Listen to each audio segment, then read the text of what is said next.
আজকে সন্ধ্যাবেলা হঠাৎ করে চলে গেলাম গিদোগারিন্দা বাজারে ব্ল্যাক হাট এবং কি ফিরজা কাপটে। আর এখানে গিয়ে কি কি খাওয়া দাওয়া করলাম এবং কিভাবে গেলাম সবকিছু থাকছে আজকের এই ব্লগে। তাই ব্লগটি সবাই শেষ পর্যন্ত দেখবেন, আশা করি অনেক ভালো লাগবে। আসসালামু আলাইকুম এভরিওয়ান, কেমন আছেন সবাই? আশা করি সবাই অনেক ভালো আছেন। তো আলহামদুলিল্লাহ আপনাদের দোয়ায় আপনাদের ভালোবাসার নতুন আরেকটি ব্লগে আপনাদের সবাইকে স্বাগত। তো আজকে আমরা চলে যেতেছি গিদোগারিন্দা বাজারে ব্ল্যাক হাট এবং কি ফিরজা ক্রাফটে। তো আমার সাথে রয়েছে সানি ভাই, সাব্বির এবং আমরা তিনজন মিলে রওনা দিয়ে দিলাম বাড়ি থেকে গিদোগারিন্দার উদ্দেশ্যে। তো আমরা অলরেডি গিদোগারিন্দা বাজারে চলে আসছি। তো এই যে দেখতেছেন আমাদের সামনে হচ্ছে ব্ল্যাক হাট এবং যে পাশে হচ্ছে ফিরজা ক্রাফট। তো আজকে আমরা দুইটাতে ঢুকবো এবং কি কিছু খাবার আমরা টেস্ট করে দেখবো আসলে এগুলা স্বাদ কেমন এবং কি আপনাদের সাথে শেয়ারও করবো ইনশাল্লাহ। এবং রাস্তার অপর সাইডে মোমোর দোকান ছিল, বাট আমরা মোমোর দোকানে যাই মোমো পাইনি, ওটা শেষ হয়ে গেছে। তো তারপরে আমরা চলে আসলাম ফিরজা কাপটে এবং এখানে এসে আমরা আমাদের বার্গার অর্ডার দিলাম। দেখি এখানে বার্গারটা কেমন হয়। আর এখানে যেহেতু অর্ডার দেওয়ার পর তারপরে তারা খাবারগুলো তৈরি করে, সে কারণে আমাদের কিছুক্ষণ সময় লাগবে।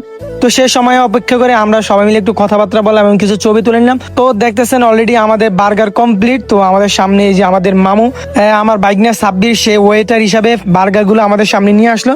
এখন খেয়ে দেখবো আসলে বার্গার গুলা কেমন এবং কেমন ইয়াম্মি স্বাদ হয়েছে। আর এটা হচ্ছে ফিরজা কাপটের মেনু, আপনারা যে যেটা খাইতে চান এখানে আসলে খেতে পারবেন। আর এখানে ডেকোরেশনটা আসলে খুব চমৎকার, ছোট্ট একটা জায়গার মধ্যে খুব চমৎকার ডেকোরেশন করেছে এবং কি খাওয়া দাওয়ার সেই মজা পাওয়া যায়। আপনি এখানে আসলে অবশ্যই দেখতে পারবেন তা। আলহামদুলিল্লাহ বার্গারটা খুব চমৎকার ছিল, প্রাইসের মধ্যে একেবারে খুব চমৎকার ছিল। আমি বার্গারটা 10-8 দিব, যেহেতু বার্গারটা খুব চমৎকার ছিল এবং কি পুরো ফ্রেশ গরম ছিল, একেবারে ফ্রেশ। তো আলহামদুলিল্লাহ আমরা অলরেডি খাওয়া দাওয়া শেষ করলাম। তো আলহামদুলিল্লাহ অলরেডি আমাদের বার্গার খাওয়া শেষ। তো আমরা এখান থেকে আরো কিছু, যেহেতু বার্গারটা অনেক মজা হয়েছে সেই কারণে আমরা পার্সেল হিসেবে আরো 12টি বার্গার অর্ডার দিয়ে দিলাম। তো আমাদের পার্সেল হওয়া পর্যন্ত আমরা পাশে, সেই কারণে আমরা পাশেরটাতে ব্ল্যাক হাটে আমরা চলে আসলাম। তো আমরা পাশেরটাতে ছিলাম, তো এখন পাশেরটা থেকে অপোসাইডটা তারা আসলাম। আমরা এই জায়গায় আরো কিছু খাবো ইনশাআল্লাহ। এখানে মেনু কার্ডটা আমরা এবং ব্ল্যাক হাটে এসে আমরা মিট বক্স অর্ডার দিলাম। দেখি আর এখানকার মিট বক্সটা কেমন হয়। তো ব্ল্যাক হাটে দেখি তাদের মিট বক্সটা কেমন। তো সেই কারণে আমরা 3টা মিট বক্স অর্ডার দিয়ে দিলাম এবং কি আমরা এখানেও সেম আগেরটার মতনই কিছু ছবি টবি তুললাম। এবং এটাও দুইটাই একেবারে সুন্দর ডেকোরেশন করা, আসলে মনোমুগ্ধকর একটা পরিবেশ পাওয়া যায় এখানে আসলে। তবে ভিতরে টেবিলগুলো পাওয়া যায় না, সবসময় এখানে ভিড় থাকে।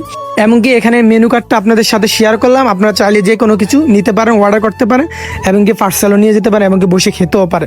তো আমাদের অলরেডি দেখতেছেন আমাদের মিট বক্স চলে আসতো, আমরা এখন খাবো। দেখি আসলে মিট বক্সটার স্বাদটা কিরকম হয়েছে। তো আলহামদুলিল্লাহ মিট বক্সটা খুব চমৎকার ছিল। তবে আমরা বার্গার খাওয়ার কারণে আমাদের মিট বক্সের সেরকম স্বাদ পাইতেছি না, বাট আলহামদুলিল্লাহ খুব ভালো ছিল, খুব চমৎকার ছিল। তবে আমি মিট বক্সটা আমি 10-6 দিব, কারণ বার্গার থেকে মিট বক্সটা একটু ডাউন ছিল, সে কারণে আমি বার্গারটার রেট দিয়েছি হাই, মিট বক্সের রেট লো দিয়েছি। তো আপনারা চাইলে এখানে আসলে খাইতে পারবেন এবং কি এখানে মেনু কার্ডে আরো বিভিন্ন আইটেমের খাবার রয়েছে। তো আমরা অলরেডি খাওয়া দাওয়া শেষ করলাম, এখন আমরা বাড়ির উদ্দেশ্যে রওনা দিয়ে দিব। তো ইনশাল্লাহ আজকে ব্লগটি এতটুকু পর্যন্ত। সবাই ভালো থাকবেন, সুস্থ থাকবেন, দেখা হবে আবার কোনো নতুন জায়গায় নতুন পর্যটন স্থানে। আল্লাহ হাফিজ।